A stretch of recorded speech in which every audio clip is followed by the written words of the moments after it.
Good evening, and thanks for staying up late with us tonight. I'm Brooke Buckner here with meteorologist Simone Thomas, and it has been a great weather weekend. What should we expect starting our work week tomorrow?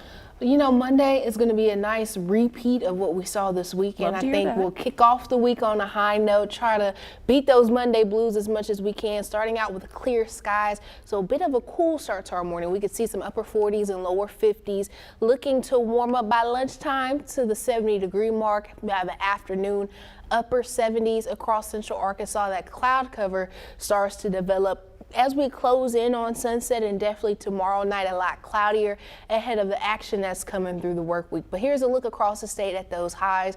Middle to upper 70s across central Arkansas. I think to our south we can see a few places brush the lower 80s, but still a fairly nice day out there, kind of keeping the vibes going from this weekend. But things start to change by Tuesday. Scattered to numerous showers and thunderstorms possible, and even through the remainder of the work week you'll probably need the umbrella. We'll talk more about what you can expect in that 11-day outlook. Thanks, Simone. The HBCU Athletic Conference held its 2025 baseball championship right here in central Arkansas. For North Little Rock, the tournament served as a huge win for the city. THV 11's Maya Ellison shows us the factors behind the economic boost and what the future holds for the city. We were in a bid process for our baseball championship, and our bid consultant had been working and having some initial conversations. From there, plans swung into action as the HBCU Athletic Conference partnered with North Little Rock Tourism and the Arkansas Travelers. They've got a great stadium. So, and then, you know, the cherry on the top is great people.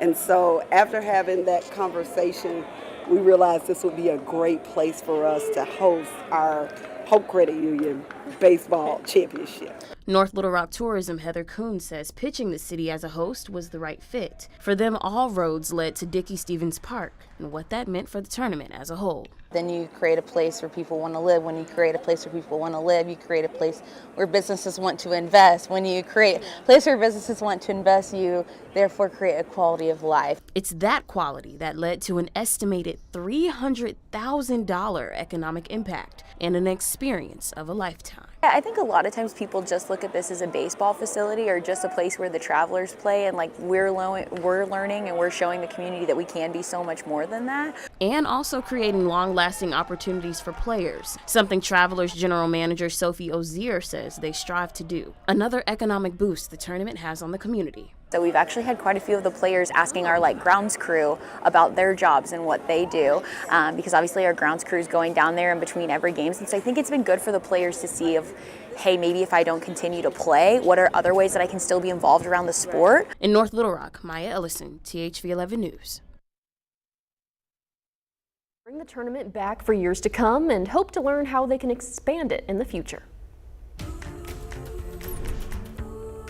The Real ID deadline is here. By this Wednesday, May 7th, you'll have to have the new license or you won't be able to fly or get into federal buildings. Across the nation, TSA reports show more than 80% of travelers already have a Real ID, but by Wednesday, that number will have to be 100%. If you don't have yours by then, you can expect to face delays, additional screening, and the possibility of not being permitted into the security checkpoint while trying to fly.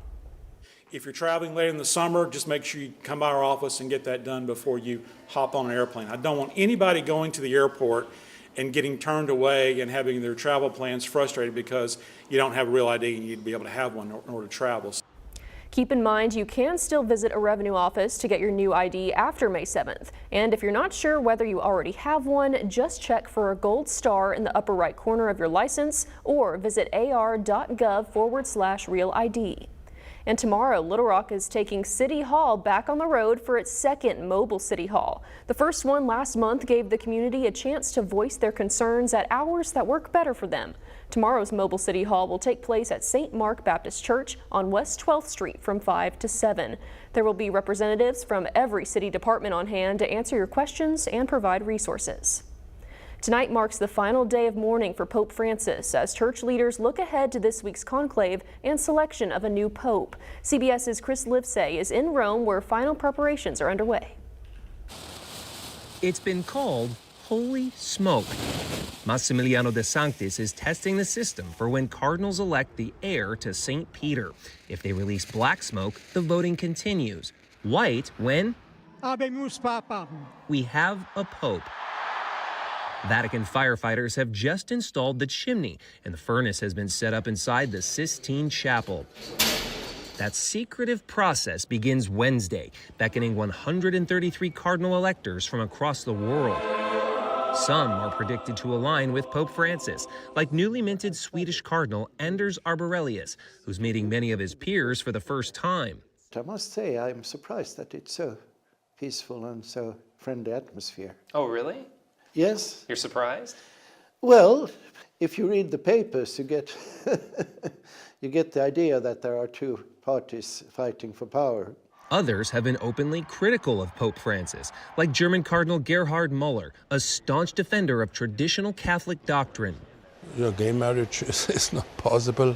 It's absolutely against the word of God. And that means blessing gay marriages as well? We cannot blessing in the sense of justifying of a behavior or of a lifestyle which is against the reason God himself gave.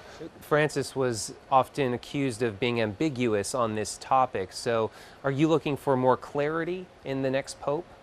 Yeah, I think not only me, but also Catholics in the world.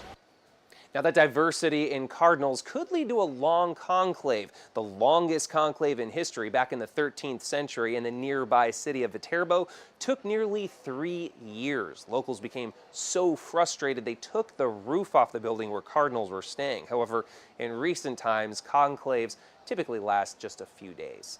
Chris Livesay, CBS News, Rome. In one of his most wide-ranging interviews since taking office, President Trump said he was uncertain as to whether citizens and non-citizens living in the U.S. deserve due process.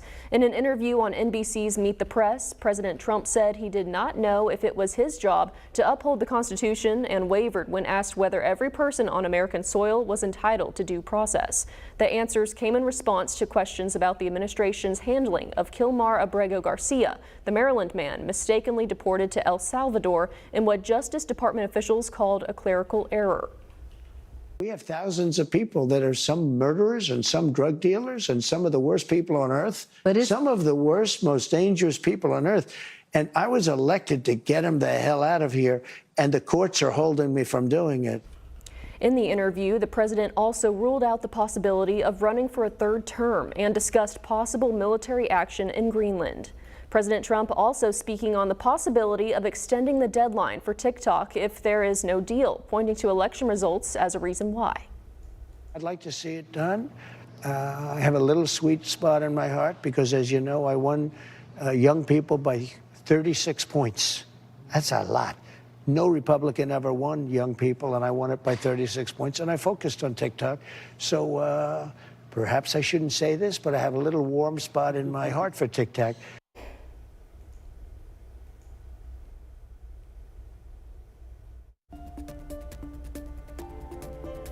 It's a story we've been following. Saline County is growing fast and needs to secure affordable and sustainable water for the future. THV 11's Rebecca Brown introduces us to the people behind the plans. We sent out some letters and some door hangers down on the very first part. We're in the early stages. Since 2000, Dickie Kintner has made it his mission to bring an independent water system to Saline County, a goal that's grown more urgent as the area continues to expand. If we miss this, there's not going to be many more to even work on. And you can imagine how costly it is later on for our children. The decades-long project is now entering its third year, with Kintner serving as president and leading the charge. The estimated cost of this project is going to be $175 to $180 million. And so we worked out some numbers and like how many people, it'll totally depend on how many people. They purchased 38 acres of land next to the Ouachita River with plans to pump water directly from it. And it's south of Highway 70. And we got 40 acres there, and that's where the treatment plant, and there'll be a tank, a huge tank there in the air. and we're going to gravity feed all the way to that. As work begins, some push back on the location. Kittner admits transparency fell short and says steps are being taken to fix it. Because now we are backing up and resetting our direction, and hopefully we'll have a lot of help and try to use all the land and the ground we can find that's already been used for something, and no structures there, no people there. So far, only $125 million of the project's funding has been approved. But Kittner says the long-term savings from this approach are still worth keeping in mind. You can't do it any better. You can't buy it any cheaper, I'm telling you. And it has been a labor of love. Rebecca Brown, TV 11 News. Kentner says the goal is to eventually stop relying on Central Arkansas water. If you'd like to share your thoughts, SRPA is holding public meetings. Details are available on our website. We turn now to our most viewed story on THV11.com. In an emergency meeting Friday, the Hot Springs School Board responded to calls to remove Superintendent Stephanie Nahus after her husband Zachary was arrested on a parole violation. Those violations stem from a 2015 charge related to child sex abuse material. The Hot Springs School Board initially met Thursday and decided to allow Nahus to remain as the superintendent, but pushback from parents continued to grow and things started to change after a phone conversation between she and her husband surfaced online and had parents saying she either needed to be removed or step down. I don't think this was a surprise to see this pop up so quickly. I think when the recordings came out and the fact that some of them were talked about on those recordings, they were really up against the wall. They had to make a decision. Nahus was placed on administrative leave Friday, and Becky Rosberg has been appointed acting superintendent until the end of the school year. Then on July 1st, Dr. Mike Hernandez will step into the role. Hernandez served as a superintendent before Nahus from 2013 to 2017.